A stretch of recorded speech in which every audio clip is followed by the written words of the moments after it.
Leon Kennedy is in Spain without the S.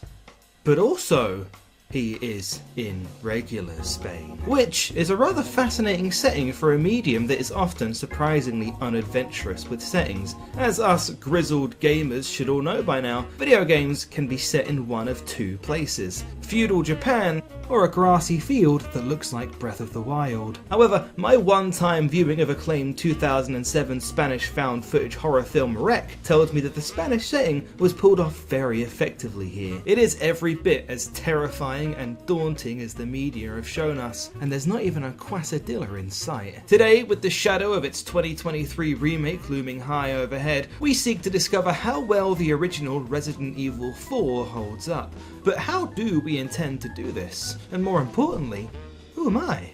Why am I talking like this? Well, mi amigos and amigas, I'm delighted to inform you that you've had the fine fortune of stumbling upon the debut edition of Hard Drive Reviews. I am your host and best friend in the entire world, Fudj. Here at Hard Drive, we like to do things differently. See, let's face it, the numerical score has become a blight on modern video game journalism. No longer are people willing to engage with reviews on a fundamental level. Instead, they skip straight to the end to see the big shiny number and let that dictate how they should feel about the game. People don't even get angry at video game journalists like they used to. Gamergate was 9 years ago. Here today on the maiden voyage of Hard Drive Reviews, I, Fudj, solemnly swear that with all the exaggerated swagger of a white British man, I will make you angry at a video game review again.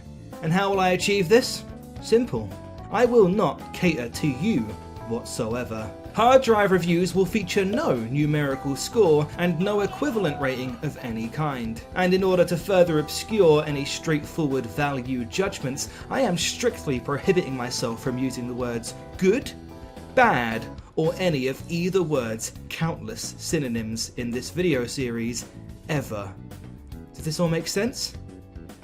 Excellent. So let's begin this wild and surely doomed experiment to give YouTube viewers listening comprehension.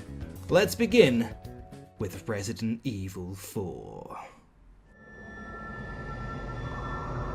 Resident Evil 4.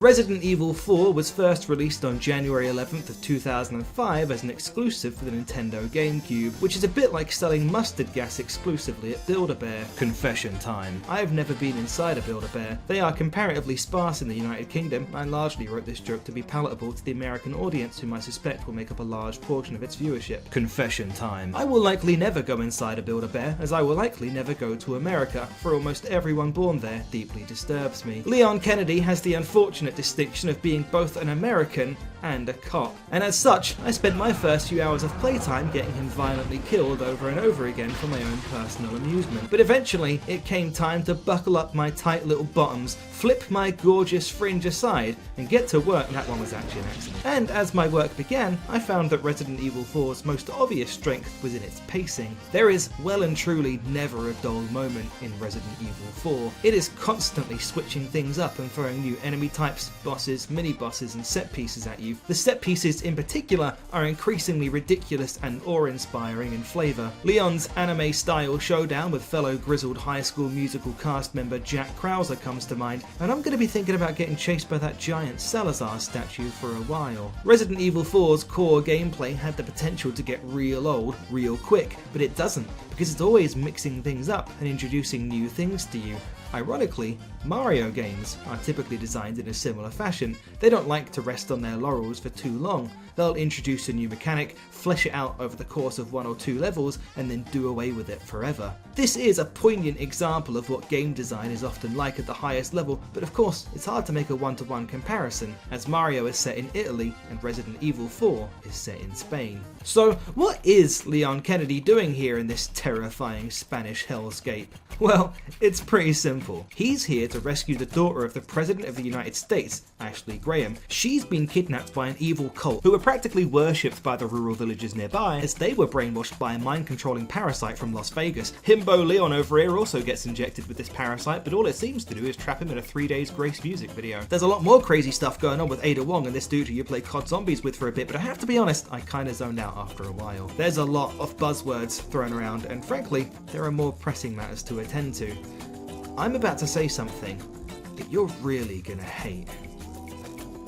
Tuesday.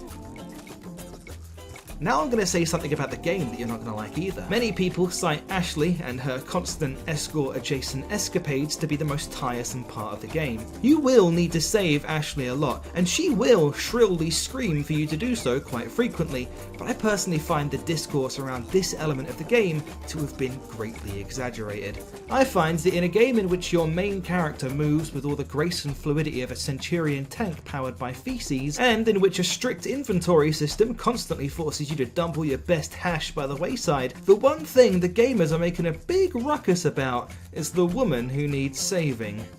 Maybe you're the damsel in distress, gamers. Have you ever considered that?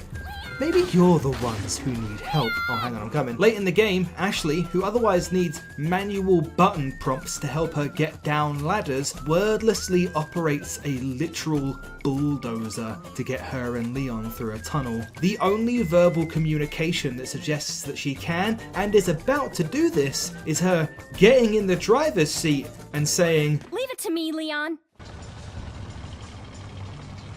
Listen, most children of US presidents won't even know how to operate a Phillips head screwdriver, alright? Cut the lady some slack. I want to circle back to those tank controls and that inventory system real quick. Though some people may complain about them, I don't hold them against the game, not at all. And if you do, well, I'm sorry, but I'm afraid that's because you have a lower IQ than me. Resident Evil 4 is extremely clunky, and intentionally so. This is to the game's benefit, because if you had more intuitive and free movement, the game would be far too easy and lose so much of its dread and tension. It's the same reason player characters in survival horror games aren't wall jumping around haunted mansions or derelict spaceships like the Super Mario, because the absence of free movement is what gives the game its atmosphere and maintains its fear-inducing difficulty. And again, it bears repeating that even if you hold the objectively incorrect opinion that the game's restrictive movement and inventory system hold it back, you'll never even be contesting with them that long uninterrupted. If bosses and mini-bosses and set pieces weren't enough for you, can I interest you in some further variety in the form of puzzles? Confession time. I spent an embarrassingly long time stuck on the block sliding puzzle in the segment where you play as Ashley. I played this game for the first time blind on my stream and spent just over an hour on this thing, which I only mention in the hopes that it'll evoke enough sympathy from you that you consider subscribing to the Hard Drive YouTube channel as a show of appreciation for the vulnerability I've just displayed. Back to my video persona. Resident Evil 4 is an incredibly, unceasingly stupid game, and the fact that it every so often tasks you with a puzzle that actually takes a fairly hefty brain to complete is a stark example of a little thing us wizened games scholars might like to call ludonarrative dissonance. Thank you. Thank you very much. I learned that from a video essay. This isn't to say that Resident Evil 4 is to be taken entirely lightly otherwise. Late in the game, it drops you into some rooms so degenerate they rival the hard drive writer's room the day Elon Musk bought Twitter, and let me tell you, we really go below the belt on that guy. I mean, I guess someone's got us since his wife left him. It'd be more accurate to say, though, that puzzles aside, Resident Evil 4's bark is certainly worse than its bite. So many scenarios in this game seem incredibly intimidating at first, but actually wind up perfectly manageable once you get over the initial anxiety they induce. Your first encounter with a chainsaw enemy comes to mind. At first, the prospect of taking one on is so daunting, and then you just... Or if you're the Leon of 18 years in the future, you parry them with your gun? Alright, buddy. Next, you'll start trying to punch that boulder out of the way. Let me quickly touch on that aforementioned remake, by the way. I generally try quite hard not to date videos. I leave that to the Hatsune Miku stands. But if you're capable of reading the dates on YouTube videos, it should be clear to see that this video released before the Resident Evil 4 remake. Already, we've seen Leon exhibit much faster and more fluid movement in the remake than the original. I'm unsure how to feel about this, as I am an insane person who waits until video games have come out to cast judgment on them. So in an attempt to make this video more rewatchable to those of you from the future who are seeing this after the release of the Resi 4 remake, I'd like to go on record as saying that I strongly support the decision to modernise Resident Evil 4 in line with the previous remakes, therefore creating an experience that is evocative of the original without making it obsolete. Or I find that Capcom's attempts to overhaul the game were misguided and fundamentally misunderstood Resident Evil 4 as the original's clunkiness and limitations made up so much of that game's appeal. But either way, I did not care much for all the Burger King product placement or the scene where Salazar threatens to cancel Leon on Twitter. And though I absolutely will not complain about its existence, I do wonder about the necessity of a remake of Resident Evil 4, a game that is by almost all metrics far more playable still today than the original Resident Evil 2 or 3. Really, the most noteworthy change a remake could make for me would be to actually have a character refer to this guy by his name. The only time I can recall him actually being referred to by anyone is early on in the game when Luis points him out as